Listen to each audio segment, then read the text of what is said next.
Get ready. It's time to surround yourself with some of the best attractions Central Florida has to offer.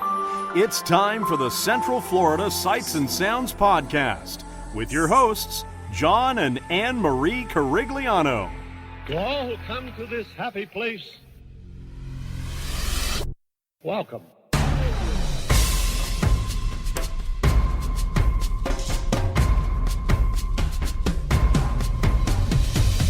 Welcome to our family time. Welcome to our brotherly time. We're happy, giving and taking to the friends we're making. There's nothing we won't do. Welcome to our family time. Welcome to our happy time. This is a festival, you know the best of all. We're here to share it all. Welcome to Season 4, Episode 3 of the Central Florida Sights and Sounds Podcast, bringing you the sights and sounds of Central Florida's world-class attractions. And I'm your host, John Carigliano, and jamming to the 60s music is my one and only wife, Miss Anne Marie. It's the Beatles. So in You're this, a nerd over space. I'm a nerd over the Beatles. I know you are. So in this second part, we're now continuing here to the Saturn V Center, and we have just gotten off the bus, and so enjoy this.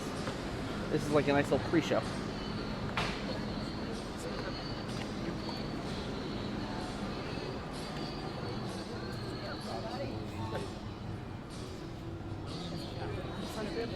That's why I was telling you to get in front of me. Okay.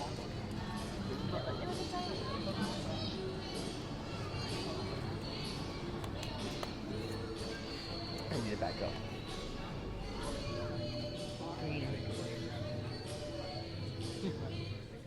And now, it is with great pride that we present the story of NASA's Apollo program, the greatest adventure mankind has ever undertaken.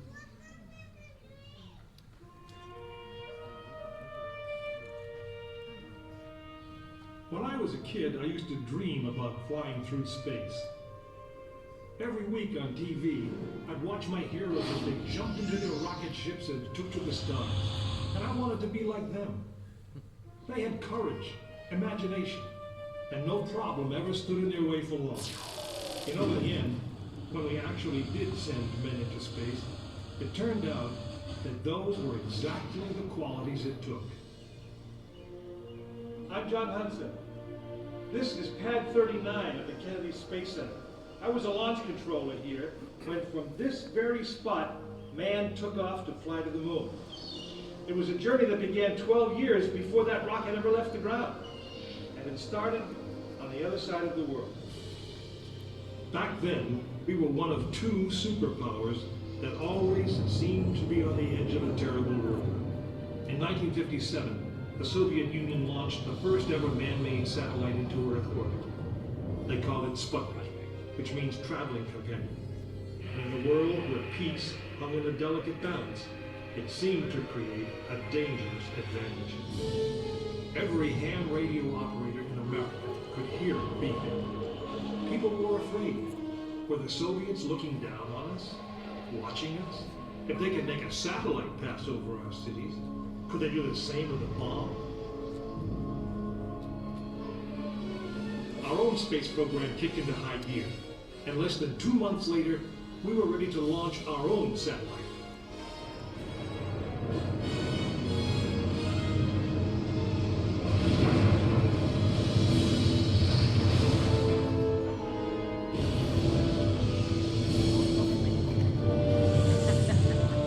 It was being called the space race, and we were running a distant second. In 1961, we fell even further behind. Soviet cosmonaut Yuri Gagarin became the first man into space, circling the world in just 89 minutes. We had our own astronauts, and they were eager and ready to take the big ride. But our manned space program couldn't seem to get off the ground. We stuck with it, and on May 5th, 1961, things finally started going right. astronaut Alan Shepard took his ship Freedom 7 6.5 miles into space. America had its first space hero.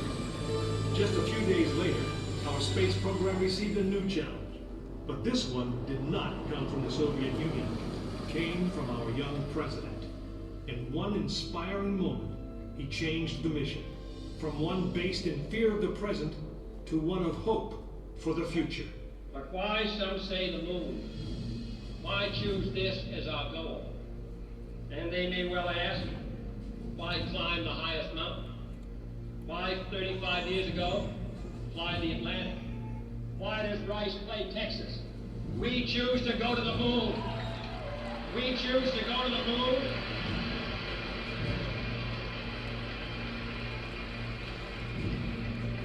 We choose to go to the moon in this decade and do the other thing. Not because they are easy, but because they are hard. We hadn't been more than 16 minutes into space, and now we were going to the moon. We would have to design a rocket the size of a 36-story office building, put it together with the precision of a microscope, and accelerate it to the speed of a bullet. Then we would have to guide it to a moving target 250,000 miles away. Many people thought it was an impossible dream, but 400,000 of us set about making that dream a reality. It would be the longest, most hazardous voyage that any man had dared to attempt.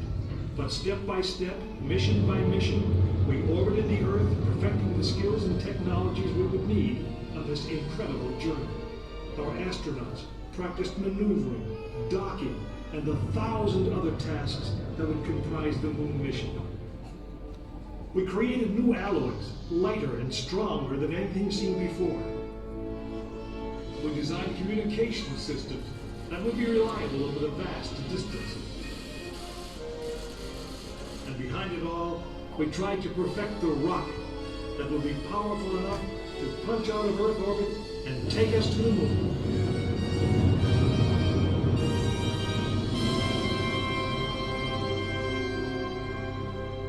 One day, however, the dream of flying to the moon almost slipped away. It was January 27th, 1967.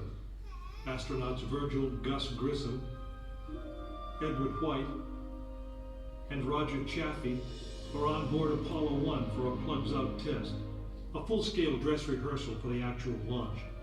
Suddenly it happened. There was a fire in the capsule. 3 men whose lives had been in our hands were lost. Surely the opening vistas of space promise high costs and hardships, as well as high reward. But this country of the United States was not built by those who waited and rested and wished to look behind them. After Apollo 1, some thought we'd failed, and that the moon was out of our reach. But we owed it to those men, to learn from their sacrifice, and to carry on. We started taking the Apollo vehicle apart, piece by piece. Was the design flawed? Had safety been compromised? Tough questions.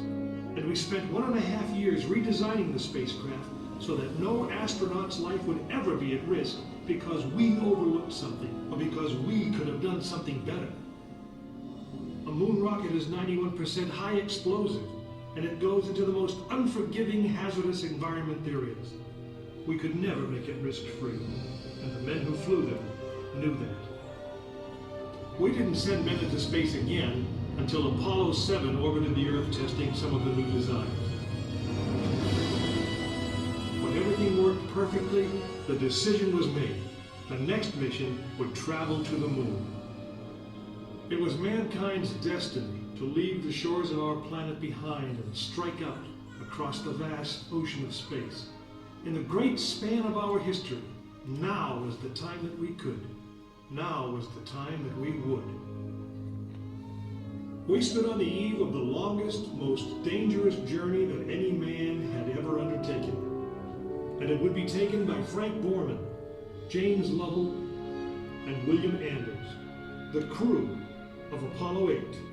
Through those doors, you'll find the firing room, launch control, just as it was on December 21st, 1968. Please gather all of your belongings, take small children by the hand, and proceed through the open doors to firing room number 1. All strollers, wheelchair guests, and hearing impaired guests, please use the door to your far left. GoPro, please.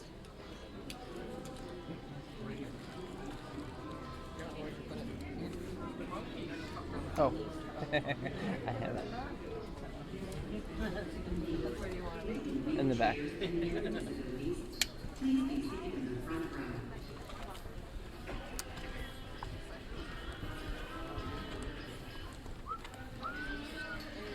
I feel all the way up to the back.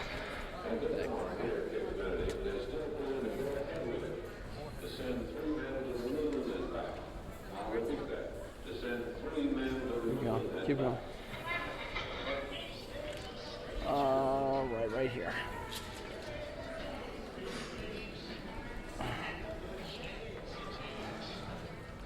For the comfort, safety, and viewing pleasure of all our guests, we ask that you refrain from flash photography for the duration of our presentation.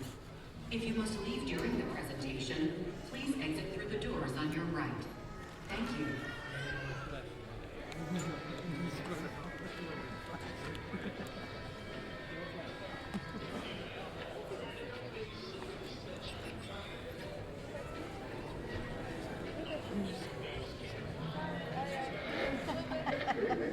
At this moment, nothing appears to stand between Apollo 8 and the moon except the sky.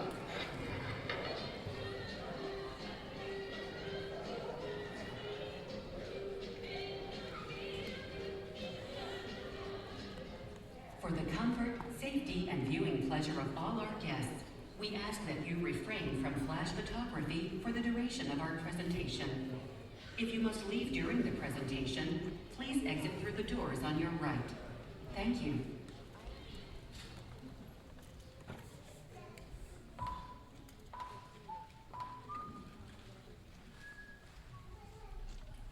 This is the firing room, launch control for the Apollo missions.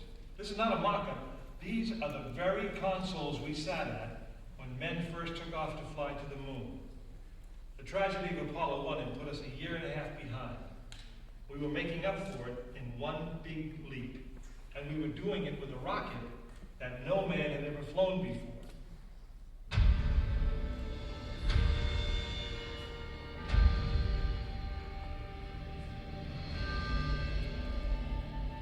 It was a few days before Christmas, 1968, when Apollo 8 sat on the pad.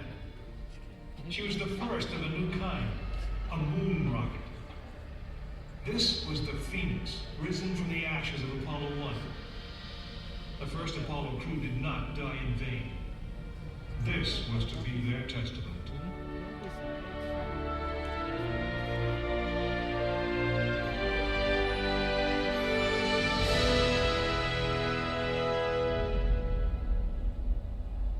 "36 stories high, she had been fully fueled throughout the night. The liquid oxygen in her tanks caused ice to form on the outside of the craft. The extreme temperature differences between the air and the sub-zero fuel caused the metal skin of the rocket to expand and contract. Everyone who was on the pad agreed. It was as though the rocket was alive, breathing, straining at the leash. Earlier in the morning, astronauts Frank Borman, Jim Lovell, and Bill Anders had made their final preparations before taking that long ride out to the waiting spacecraft. The minimum safe distance from a Saturn V at liftoff was 3 miles. The reason was simple. When fully fueled, the rocket contained the explosive power of an atomic bomb. As the clock counted down, the astronauts and all of us in launch control went through the pre-flight checks, our hands on the controls of the most powerful, most complex machine ever built. It had over 2 million separate systems, and to bring these men back alive, everything had to work perfectly. Each individual system had been tested, But what we didn't know was how they would perform when all 2 million began to work together. That moment would come when the countdown clock reached 0.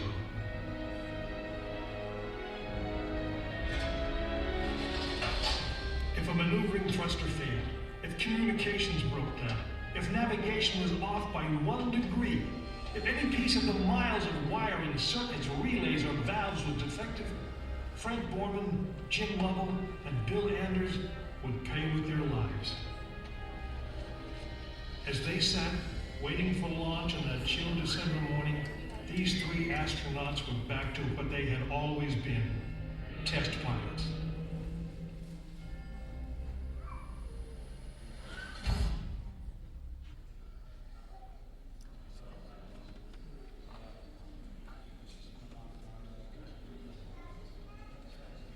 You are now in the final minutes before the launch of Apollo 8, right here where it actually happened.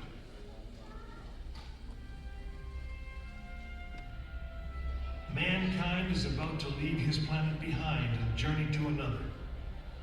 It is one of those rare moments when history is not being made, destiny is being embraced.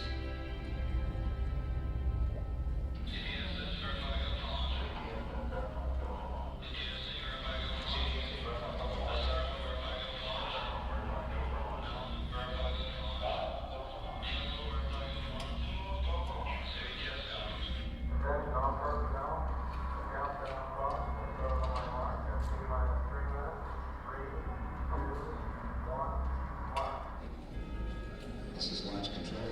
T-minus 3 minutes and counting. We've completed our communications checks with the Apollo 8 astronauts in the cabin, and the communications are go.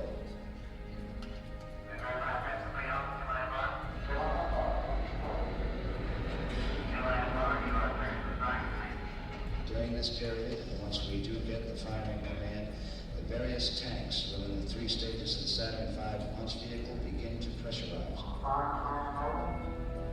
We have firing command. The firing command is in. We're now on the automatic sequence. T-minus 2 minutes, 20 seconds.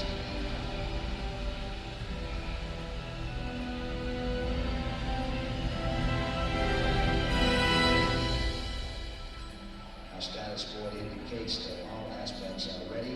Instrument unit is ready. Spacecraft ready. Final check of the emergency detection system. That ready light also on. First stage preparations are completed. All systems are very okay. We're on. Ready to go to cockpit. Stand by motor. Okay, you're on. All systems go. T-minus 45 seconds and counting. First stage liquid oxygen tank has been pressurized, and the pressure is still building up. Coming up in 90 seconds, mark T-minus 90 seconds and counting. The Apollo 8 crew standing by, spacecraft commander Frank Borman, Jim Lovell, Bill Anders. We now report that the liquid hydrogen tank on the 3rd stage is pressurized. 1 minute 15 seconds.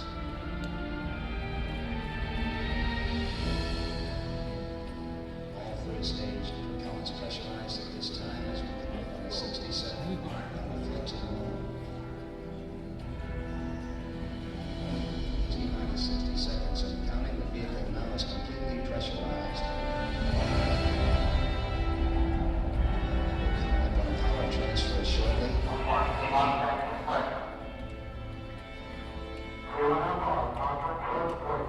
We have the power transfer. We're now on the flight batteries within the launch vehicle.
orbited the moon, and the astronauts returned safely to the Earth. I know. I'm Jim Lovell, and I was one of the crew of this spacecraft, Apollo 8. We were the first men to see the surface of the moon from just a few miles away. But it was the hundreds of thousands of men and women who worked in the team, and the millions of people who supported the mission that really made it possible. That way, I guess, we all went to the moon. Now, on the other side of those doors, you'll find an actual Saturn V moon rocket. It's still the most powerful, the most complex machine ever built. And I guess it's the only one that can take you to another planet. I actually got to fly one on a second flight to the moon called Apollo 13. But that's another story.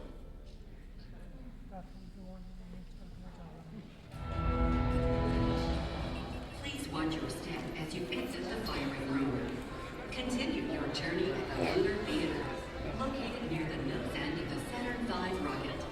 Enjoy your visit to the Apollo Saturn V Center.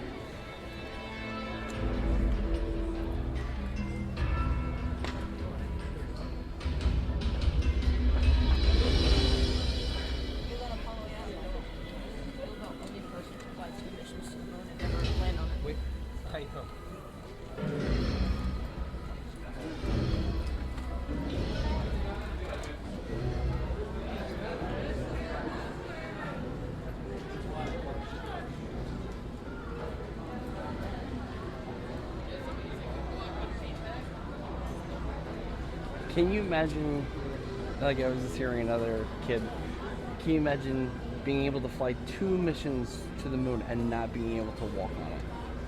But at least he had Tom Hanks playing in the movie. This is true.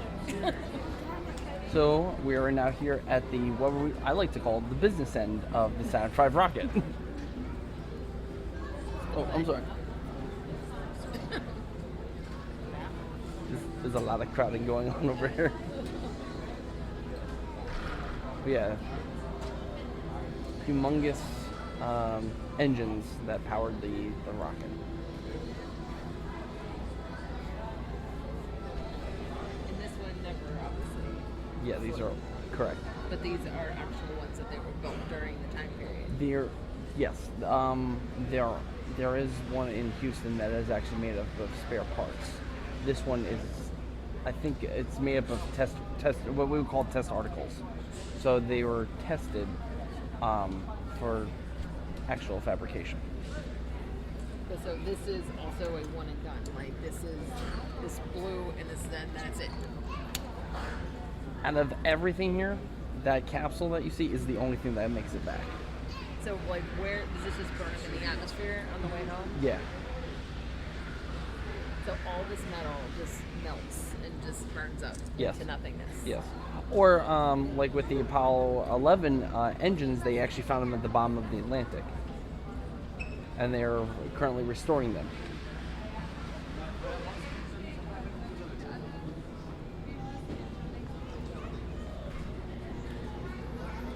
Is it kind of crazy just to like see this in person now? It's weird to think of how massive these things are. Because I mean, you see it on TV.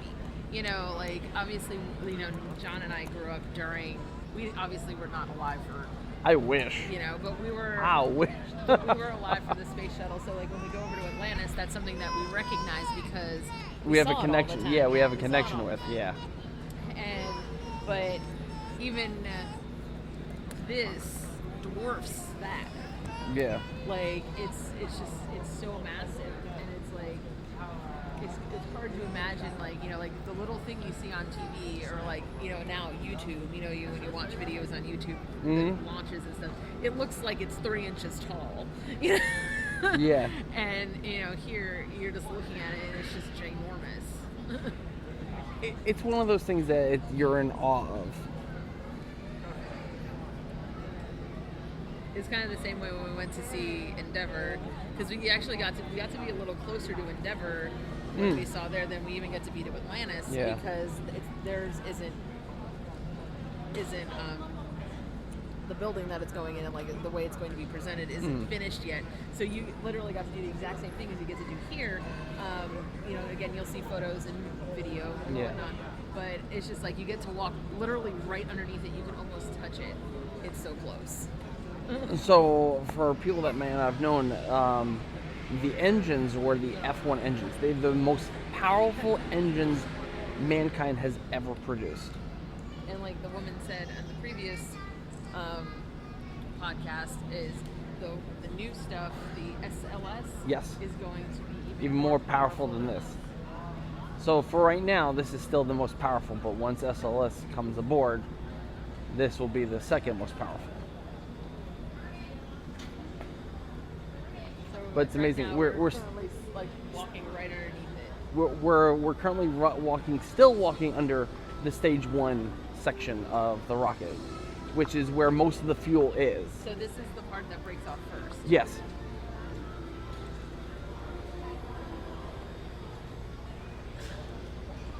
We're still walking underneath it. It's this long. Do do do do do do do. Do do do do do.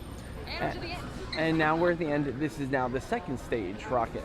So So there's another set of engines. another set of engines. See, now you can obviously tell this is a test article because of the yellow steel that's kind of holding it, but yes, the engines would fit into there. I see. Okay. So now this also carries. So basically, the first stage is to get preliminary exit or escape of Earth's gravity. The second stage is to propel them towards the moon. So now this has its own liquid oxygen and hydrogen fuel. And we're still walking underneath. Yep. And now we get to the third stage, which yes, has another rocket. So mind you, this is now the 11th. This is now the 11th. So This is how big that tank is. holy shit. Yes, of course.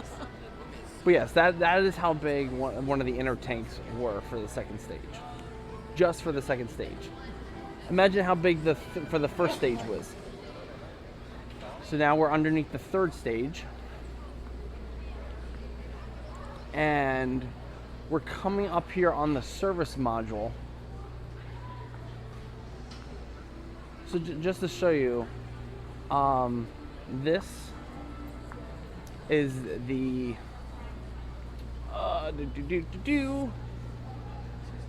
this is an instrument unit. So basically there's a lot of instruments that are on here that do specific things for the rocket.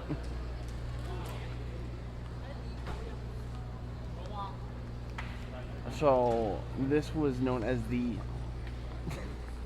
like come over here. This was known as the brain of the Saturn V. It can this controlled navigation, everything. This is the service module again. This is where they work. On over. This is where they worked. Service module did nothing more than create living quarters. The part that you're familiar with, which is the capsule part, that's called the command module. That's the end part.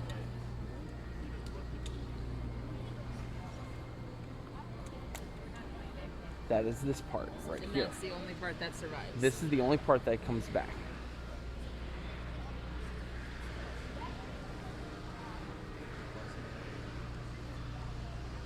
Like just say, like, And you can and then see how it's the like a abort. mock-up, okay. Yes, and you can see how the abort system actually fits all over it. When it's launching, that will fire away. If everything's all systems go, that will fire away. Trying to get all of this into one photo is Rather difficult. interesting. Like you can't even like on it, like standing here at the top, like where they would be sitting. Mhm. Like you can't even see the end. No. Yeah. Like you can't even see the back. That's how far away it is. Mm-hmm. So trying to remember here. In the third stage would contain the LEM, which is the lunar module. When this separated, it would do a maneuver which turn it around, and it would hook up to this port, this docking port, and pull the LEM out, and then that would fly to the moon, where everything else would. So that was like another engine. Yes. Interestingly enough, there are still some sections of Apollo era rockets that are still orbiting the Earth 40 years later. Now coming up on the 50 years later. Is it just because they're constantly, like you said, so it just gets caught and it's in that free falling? They're in a particular orbit that they're in a geocentric orbit. They just continually. And it's just gonna. It'll eventually. Fall. The orbit will decay and the rockets will come back to Earth, but it happens so slowly. Because when you're at a very high orbit, it's going to take a while.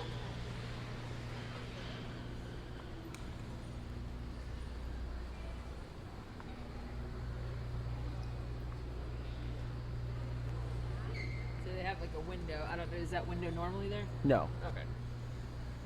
So they basically have a window. It would normally look like that. We would have a docking port. They have a window in there so you can sort of see in Yes. what it looked like. Yeah. So you would the people would be sitting inside of this part. I want to go touch the moon. Oh, they have now moved the capsule and everything into here. Oh, so this is what was outside. This was what was outside. Okay, so we thought they got rid of it, and now it's Oh no, I know they moved it, but I didn't know where they moved it to. Okay. I'm touching the moon. Like, okay, so we're reading this sign right now. Hey. Oh, I'm sorry. We're reading this sign that says, Lunar Legacy. The Apollo program did much to dispel age-old myths about the moon, and the first thing I thought of was it's made of cheese. Yeah, exactly.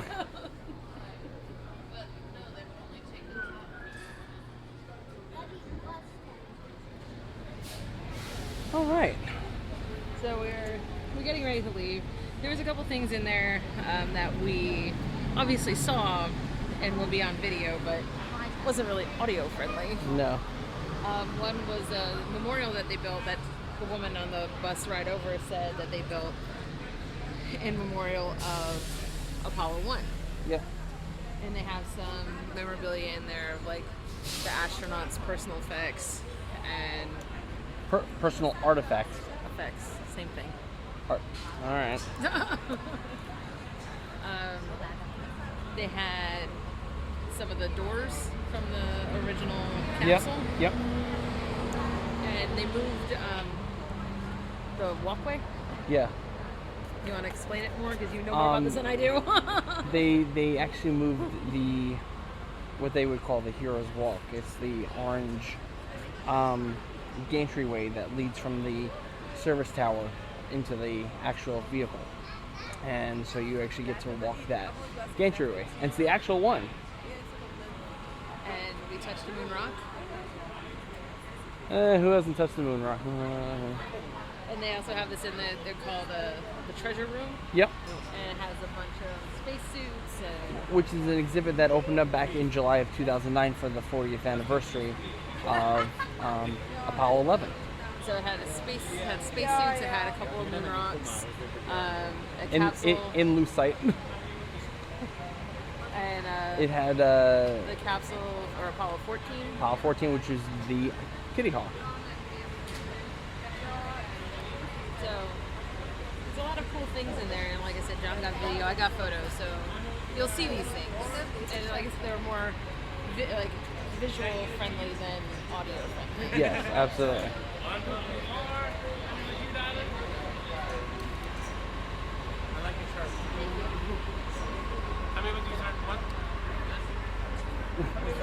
Just to be clear, I'm wearing a Han Solo Captain Malcolm Reynolds shirt with spaceships on it.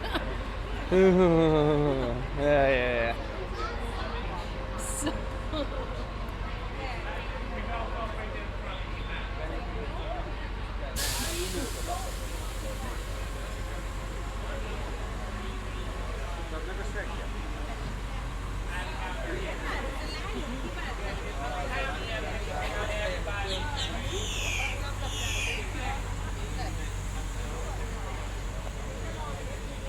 Okay.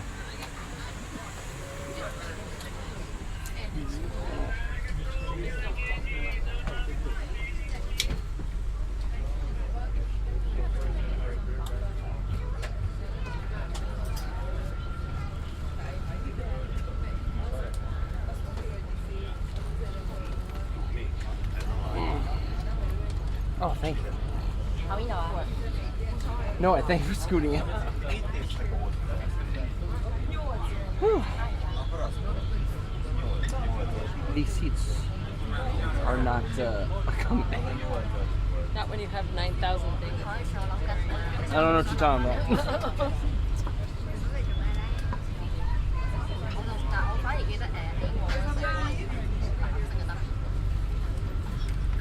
Oh.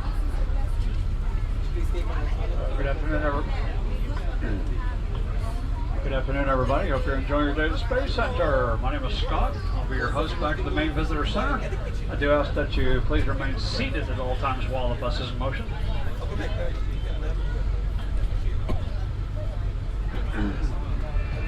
As you return to the Visitor Center main campus, we want to thank you for joining us on this special look at the past, present, and future of Kennedy Space Center. As America's foremost multi-user spaceport, KSC is poised to provide the technologies and expertise necessary to launch a new era in space exploration.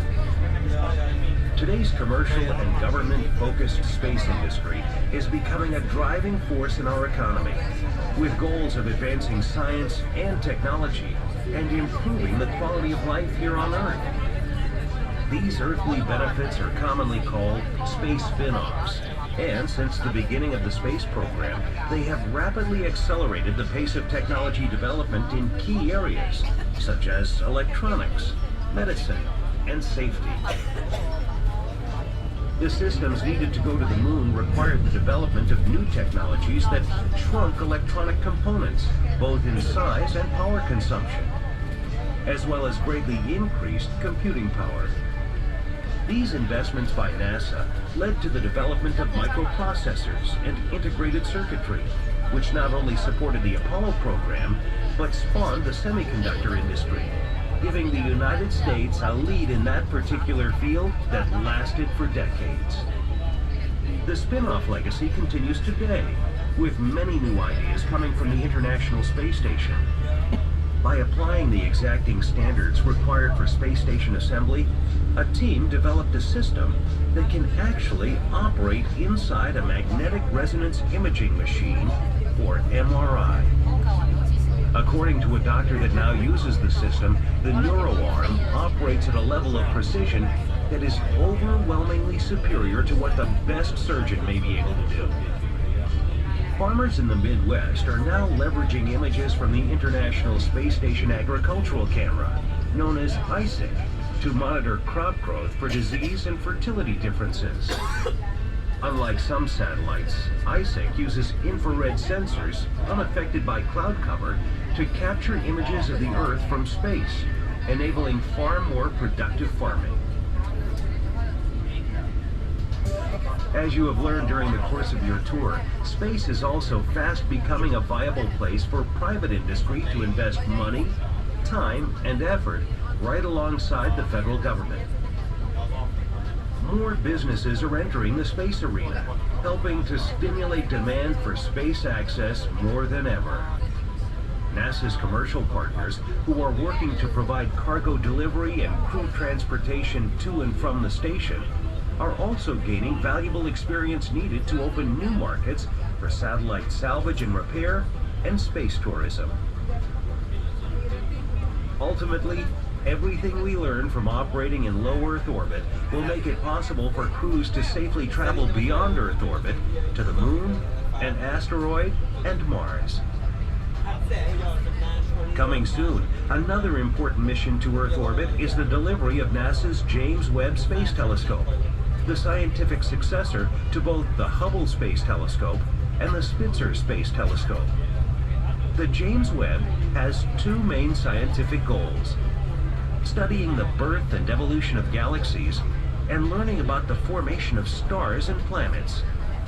Some of the most distant objects in the universe, beyond the reach of current ground and space-based instruments, will be seen by this telescope, including the formation of galaxies.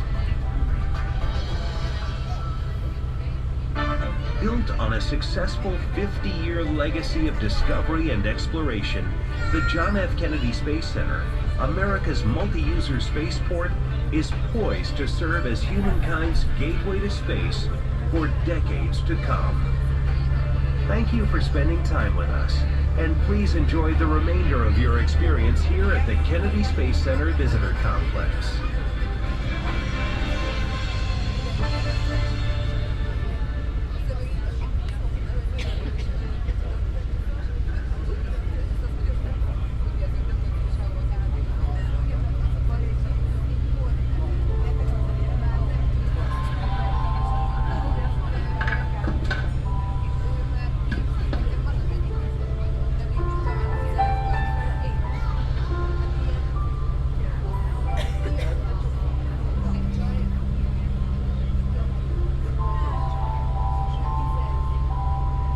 There is a light that shines inside us all.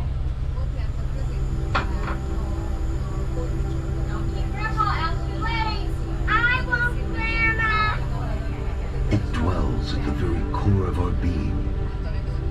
A curiosity, a yearning, a need.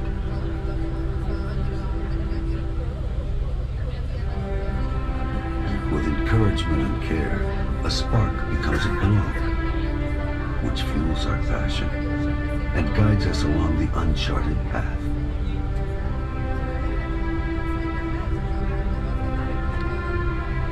Opportunity and dedication kindle the flame, and the energy propels us, unknowing and unafraid, into the boundless and the undiscovered.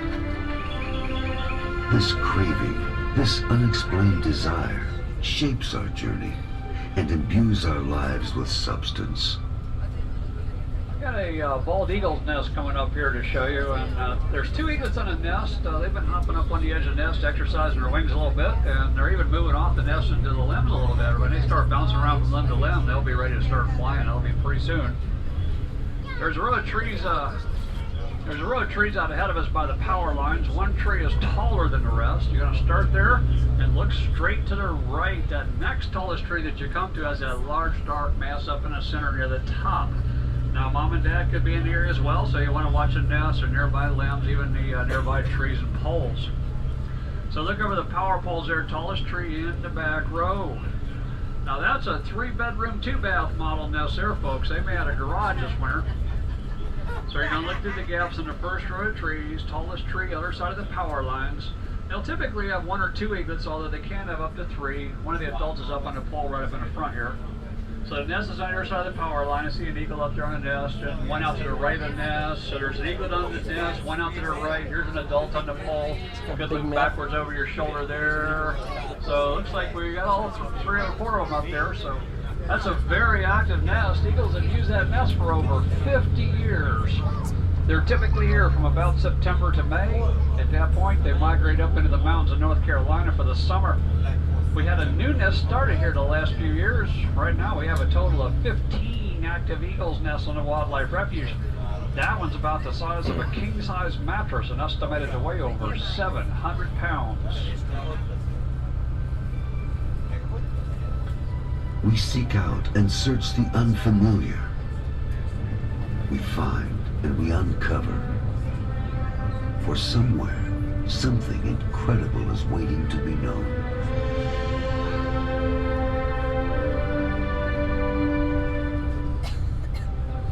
For centuries, we've lifted our gaze to the nighttime sky, and we know that lost somewhere between immensity and eternity is our tiny planetary home.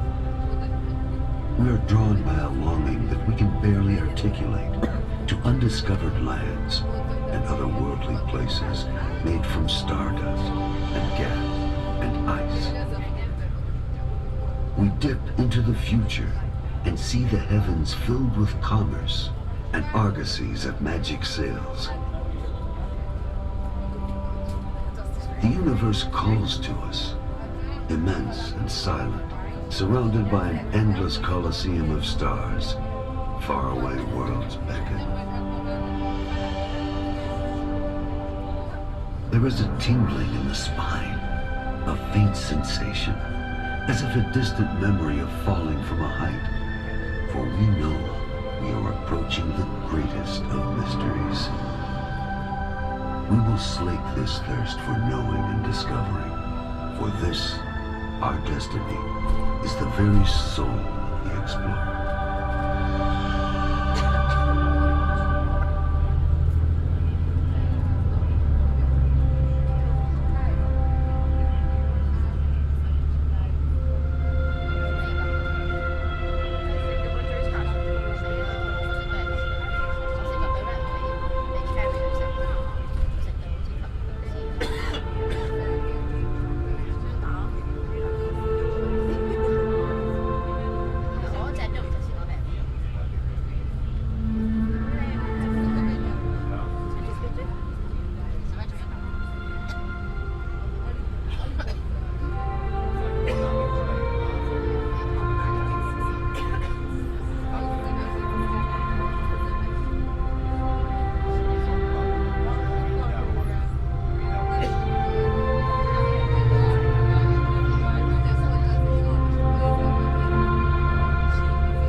Folks, you still have a little time here. If you haven't had a chance to get inside this Atlantis exhibit on the corner, you definitely want to get in there.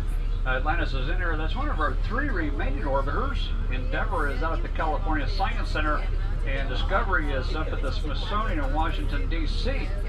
But along with Atlantis, they have 60 or so interactive exhibits and displays to tell you the story of the space shuttle. The building beside it is the Shuttle Launch Experience Simulator ride, but you're going to access that from inside of the Atlantis exhibit. Astronauts were involved in the design and testing of the ride. They'll put 44 of you into the payload bay of an orbiter and make it feel like a launch. Now, if you don't want to go in there and shake, rattle, and roll, or you happen to be a little less than 44 inches tall, you can go through all the pre-shows, which are very good, and then skip the ride and watch everybody else do it on TV, so there's no downside to that. If you haven't had a chance to catch one of the movies yet, try to do that. Giant 5-story IMAX screens and special 3D effects. The IMAX theater is in a taller building to the right with a pyramid-shaped roof on it, a blue line on top. And don't forget to stop by the space shop, grab yourself a souvenir in the world's largest collection of space memorabilia.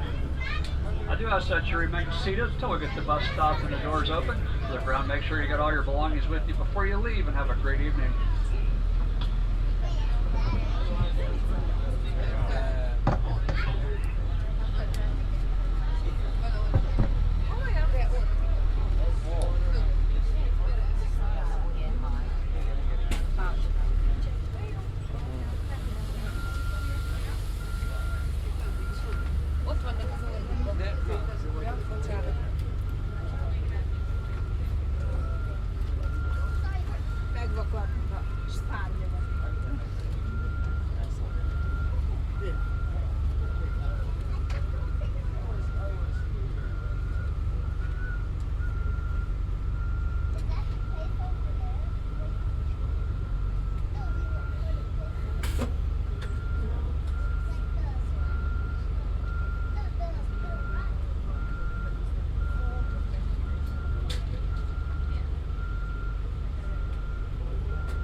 Have a good one.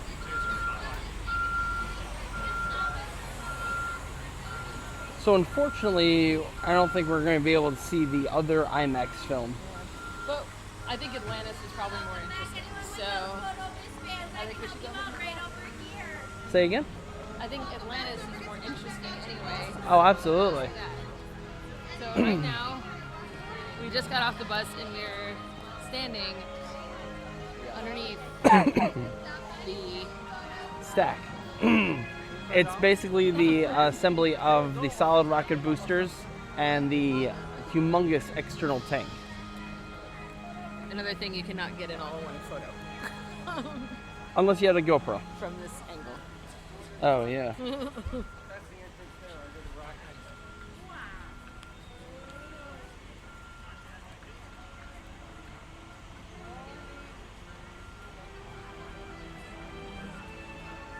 All right, so let's head on in. Now, how many times did you personally see Atlantis launch? Personally see Atlantis. I know I definitely did see her launch STS-132, and that was May of 2010. And I'm trying to think. I would actually have to go back and kind of look at all the launches. So over here, before we go in, there's a plaque over here from when Atlantis, the exhibit, opened, which I was here for. And the plaque says, to all of the individuals,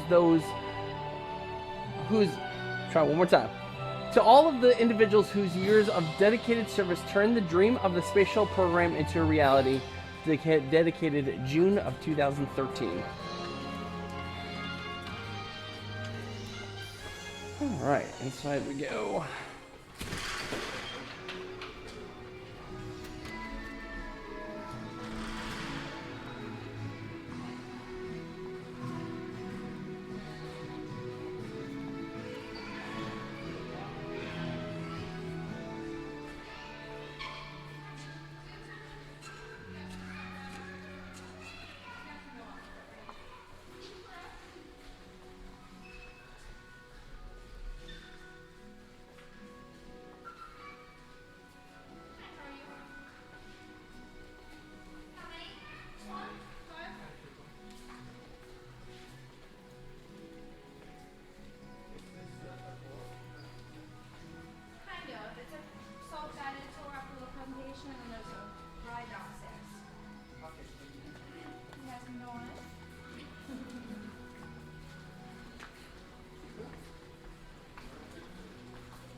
I could literally live inside this building if I wanted to.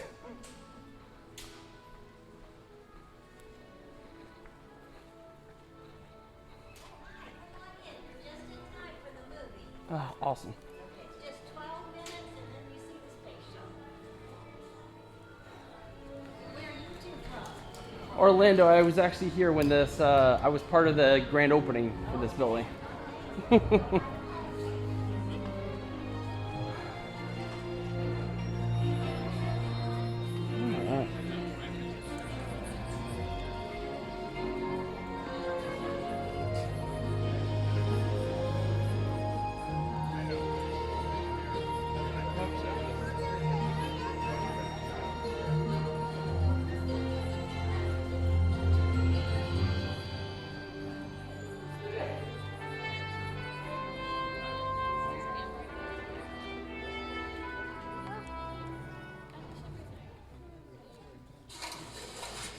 Right, so you want to reduce this U2 buildup.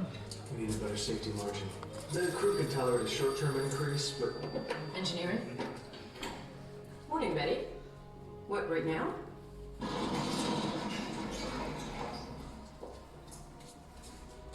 Building 36? I didn't even know there was a building 36. Must be important. Everyone's here. We got propulsion, aerothermal, flight dynamics. Anyone know why we're here? For this.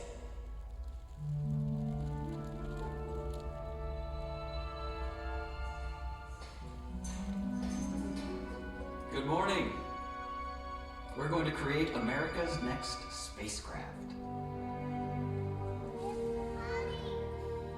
It's going to launch like a rocket and land like an airplane, and it's going to be reusable. Can't do that with a rocket. It's not a rocket. It's a shuttle.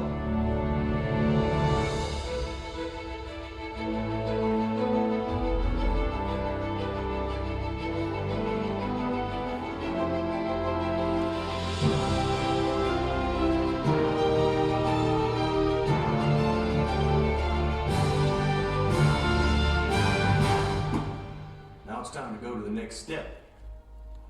Sketch pad to launch pad. Going to the moon was a camping trip. Now our job is to work and live in space. This vehicle has to do something that we have never done before. Perform 4 key tasks and be able to do them over and over again. There is nothing easy about putting a ship back up into space, let alone a whole fleet of ships. But first, let's talk about the launch. We have never designed engines and vehicles that can be reused. But we will, and once we're in orbit, we go to work. We want to take all kinds of cargo up there in addition to the people. Science labs, satellites, even the space station. And when all the work is done, we gotta bring everybody back home. All right now. The country's waiting. Let's build ourselves a space shuttle.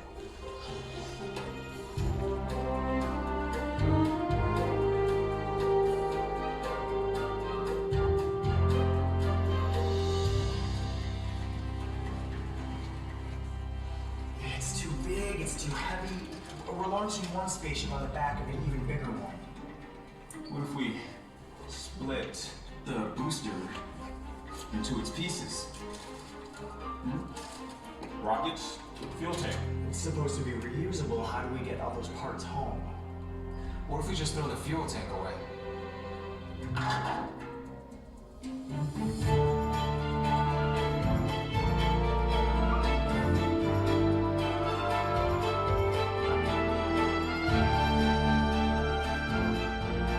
We're writing all new processes, procedures, manuals.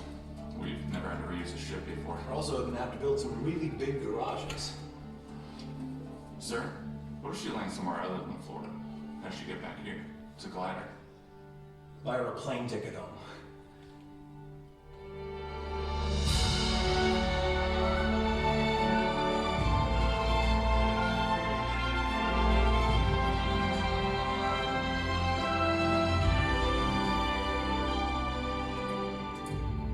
Ablative heat shields are heavy, and they burn up on re-entry.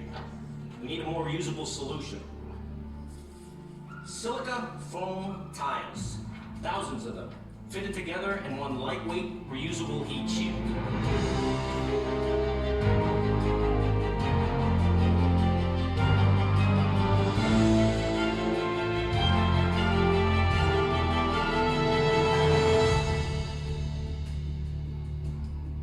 Another holdup with the engines? Tell me some good news with the tiles. The heat shield bond keeps failing. The tiles keep falling off. So another delay. How long? How long? 1.5 to 2 years.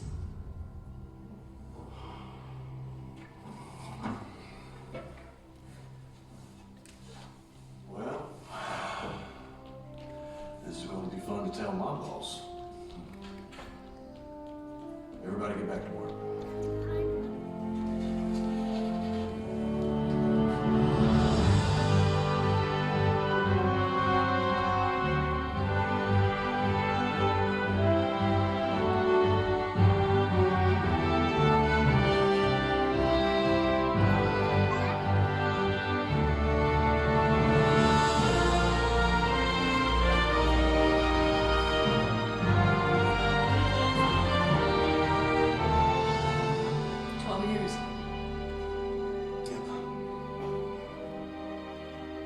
How do you feel? I'll let you know. When they come home. The President's message said you go forward this morning on a daring enterprise and you carry the hopes and prayers of all Americans with you. And astronaut John Young, the commander of the mission, replied, "That's a right fine speech. We sure appreciate it."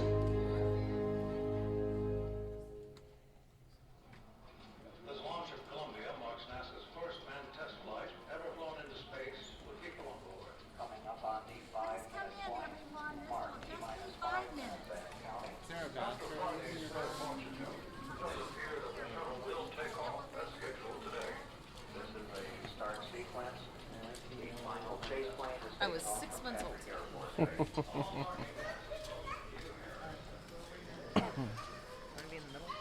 Yeah. Trying to get to that point. I'll look.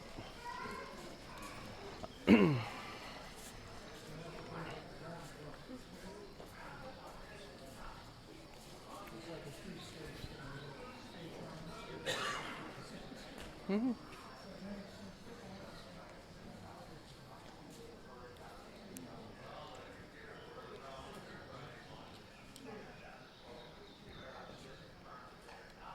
Good afternoon, everyone. Welcome to Atlantis. Should you need to leave the presentation for any reason, we ask that you exit using the doors located at the front of the theater on either side of the screen. And as a reminder, we do ask that you refrain from cell phone use or external video lighting. Thank you for coming today, and we hope you'll enjoy the presentation.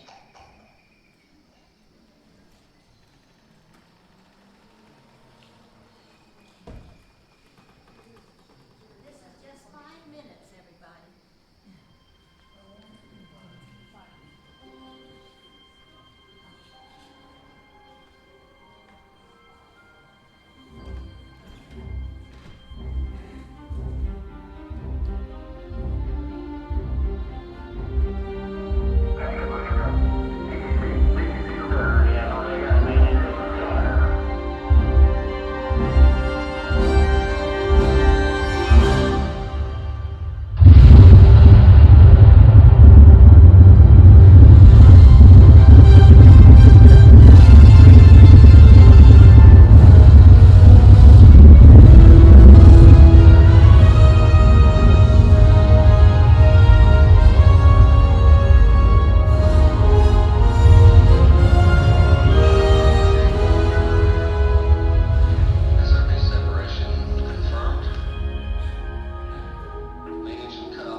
you're dry.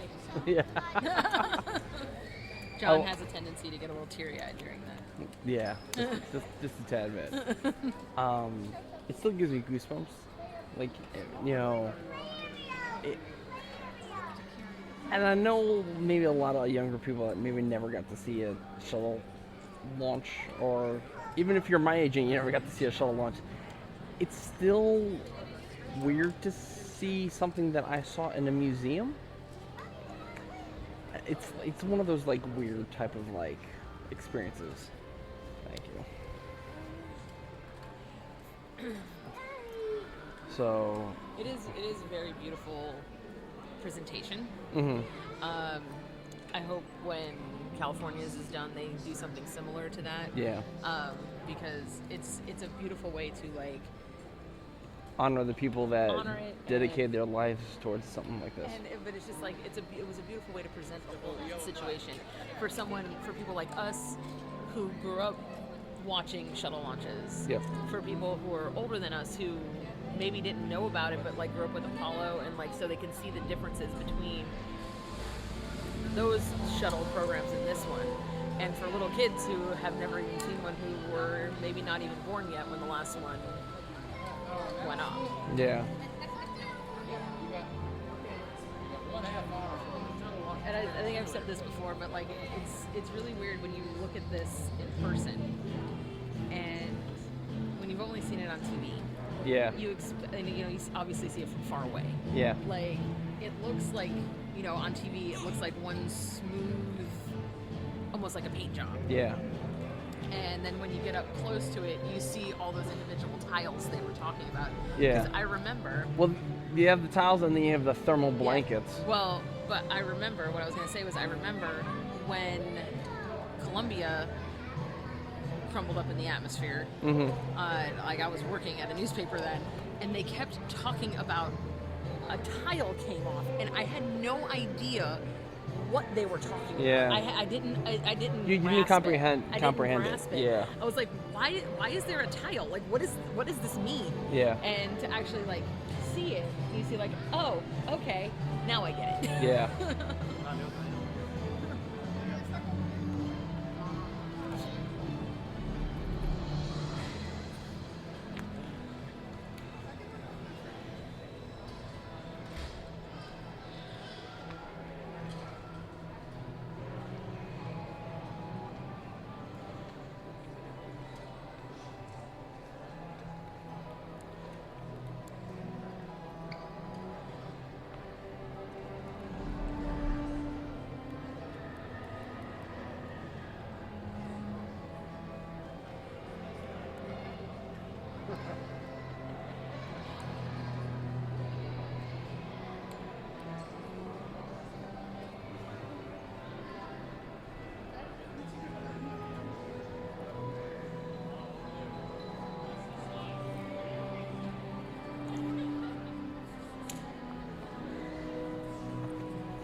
brand new on April 6th, 1985.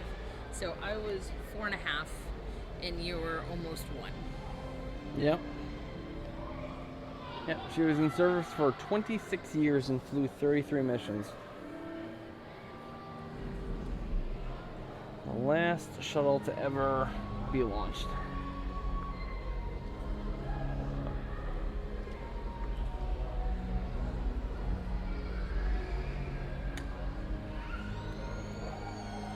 So here, and like John knows, like for this particular one, this is supposed to be in flight. Yes. This is displayed in flight with the payload doors. Bay doors opened, yes. And which also supplied its own engineering challenges, because these doors are not made to be opened in one Earth gravity. So that's why there's lots of steel cables. Holding them open, yes. Several steel cables holding them up. Yes, there, yes. And when Endeavour is finished, how is that one going to be presented? It will be in a launch configuration with 2 solid rocket boosters and the external tank. And actually those particular artifacts will be actually, I guess you could say, they're not replicas, they're authentic, actual parts. And the other one? Discovery is displayed as if it just landed. And I remember how upset I was when Discovery and Endeavour left.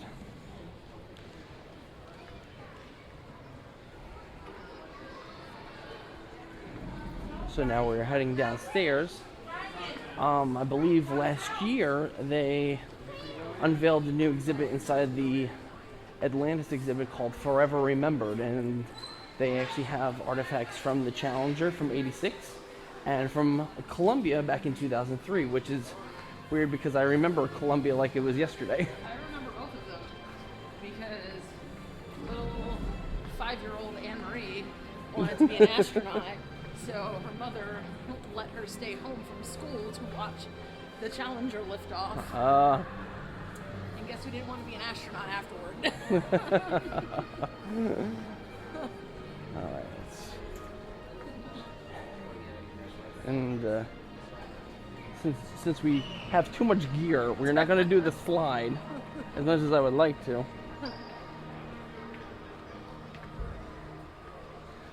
So we're walking down through all of the space shuttle missions from Atlantis, starting in '85. And you might know some of these are actually signed by some of the actual astronauts.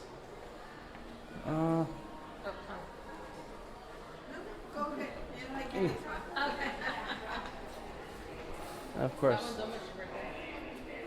Yeah, it was 2 days before my birthday. And now we're going for deorbit burn. And so this hallway is Bathed in orange. It's doing a number on my eyes right now. I know, right? Oh. Oh. Oh, much better. I always love this photo. This photo I have particular. It's the view of Atlantis re-entering the atmosphere from the International Space Station, so you can see the plasma trail. All right. Of course. This is one of my favorite things is because I'm a huge fan of Stephen Colbert. The exercise machine that was named after him. The Combined Operational Load-Bearing External Resistance Treadmill, or known as Colbert.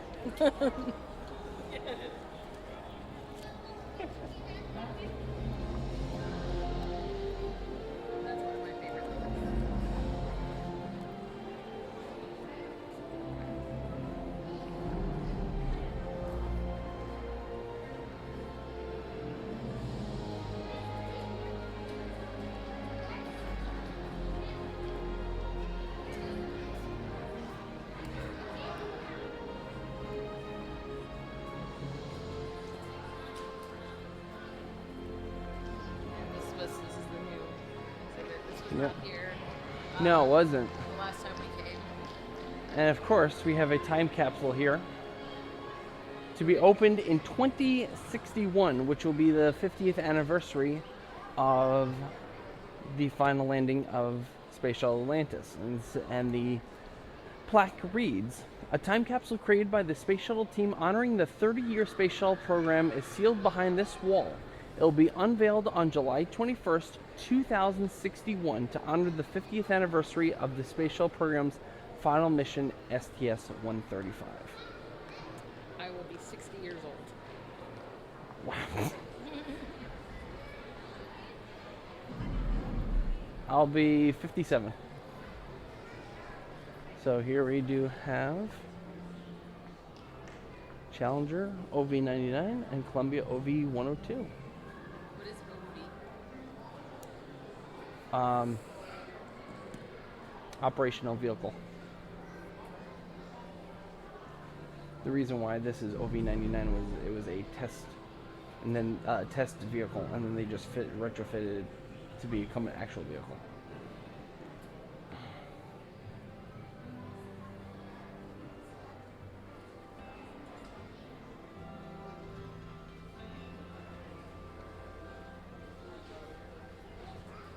Are you not doing video?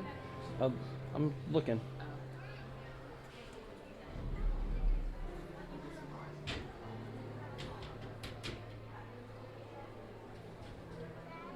Oh, that's what I used as a kid. Ellie, do you remember this? No, you've had this one?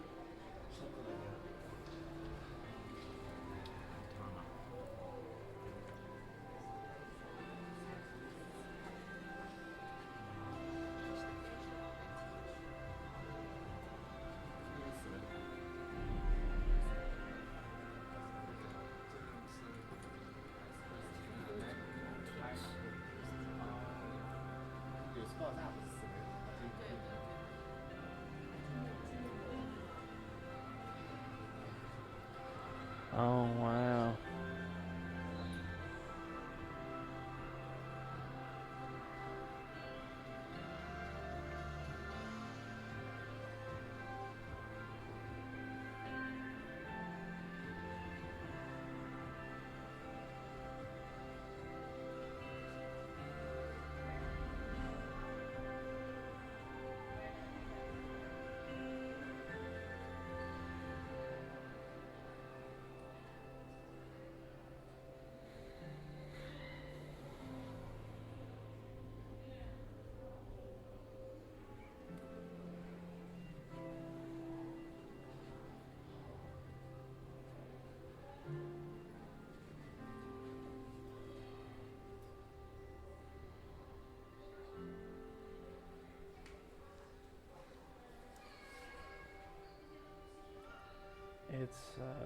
It's surreal to look at this. So right now we are looking at pieces of wreckage, essentially. These are the cockpit windows from Columbia. Obviously sans glass.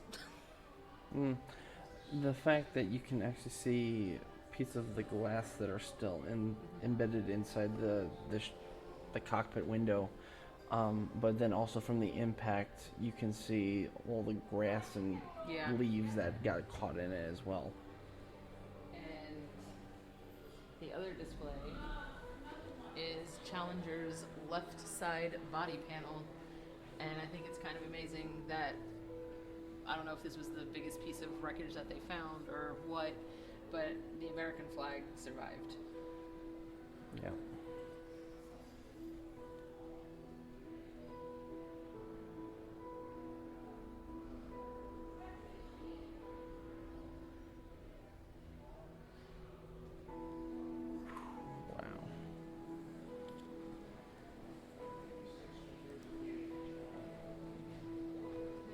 That's pretty heavy.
So we've had time to at least walk through the Forever Remembered exhibit. We're actually standing where the artifacts for Columbia and Challenger are. And before, I was just commenting to Anne Marie that you don't need any descriptions, you don't need anything. The artifacts itself are looking at the visible scars, basically tell its story. Seeing the violence of breaking apart, of an external tank exploding, of burning up on re-entry, and it's just like the visible scars it's very emotional, because especially with the cockpit windows, you stare through them and you can almost feel the astronauts in there staring back at you. And that's what I was gonna say. Why I said you needed to record a little bit more. Like when I look at the Challenger one, it almost feels like the Berlin Wall to me. Like that's outside of Hard Rock. Like you're looking at it, you know it's a piece of history, and it's powerful. It is. But when you look at the windows, it's almost more eerie. And I don't know if it's just because they're windows, or because of just the way they're displayed, the way they're lit. But when you look at the windows, it's almost sadder. And I don't exactly know why. Maybe it's because of what you said, because they're windows. And you can imagine people on the other side of the windows. Like, with that one, it's a wall. You know, it's an outer thing. I mean, it doesn't take any less significance away from it. When you look at it, like when you look at the windows, it's just like you just get this different sense, this different feeling.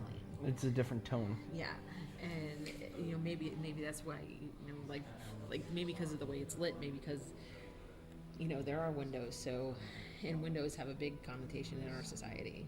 Like the eyes are the windows to the soul. Like the windows were the it's like into what they saw. Yeah. Well, as I was gonna say, it's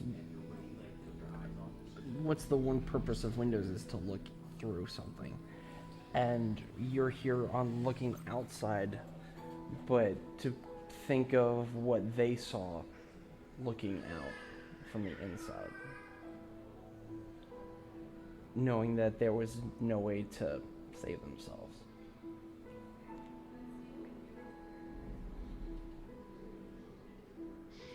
It's very powerful. Yes. You're right. Like it doesn't need any explanation. Like literally the only things in here are the two artifacts and a lighted sign with a backlit space shuttle image, and it just says Challenger left side body panel, January 28th, 1986, Columbia cockpit windows, February 1st, 2003. And that's it. And it honestly, you're right, it needs no other explanation. It doesn't need a little thing on the bottom saying what it is or explaining anything. It says it. Yeah.